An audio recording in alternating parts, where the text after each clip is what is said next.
আমরা একদিন ঘুরতে গিয়েছিলাম মিনি কক্সবাজার, যেটাকে বলেন আপনারা ভুল্লির বাঁধ। বাঁধটির পশ্চিম পাশে কিছু দোকান আছে, সেই দোকানে আমরা নাস্তা খেলাম। প্রচন্ড তাপদাহের কারণে সেখানে পানি এবং কিছু নাস্তা করলাম। নাস্তা করার পরে আমরা চলে গেলাম সেই মিনি কক্সবাজারে।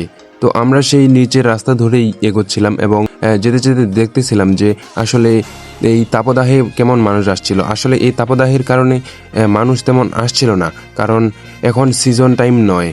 সিজন টাইম আর কয়েকদিনের মধ্যে শুরু হবে, তখন এখানে মানুষের মিলন মেলা শুরু হয়ে যাবে। এই বাঁধটি ভুল্লি থানার অন্তর্গত এলাকায় অবস্থিত, ভুল্লি থানা থেকে উত্তরে পশ্চিমে। তো আপনারা সকলেই চাইলে আসতে পারেন, একটি সুন্দর জায়গা, এবং আসলেই এখানে স্নান করতে পারবেন সম্পূর্ণ বিনামূল্যে। প্রিয় দর্শক, আমরা এখন দাঁড়িয়ে আছি ভুল্লির মিনি কক্সবাজারে। তো এখানে একটি সুন্দর গরুর গাড়ির ছবি আঁকানো আছে, আপনারা চাইলে আসতে পারেন এবং এটা কয়েকদিনের মধ্যেই শুরু হয়ে যাবে। বর্ষার সিজন সামনে চলে আসতেছে, আপনারা সবাই রেডি হয়ে যান। Welcome to mini Cox's Bazar.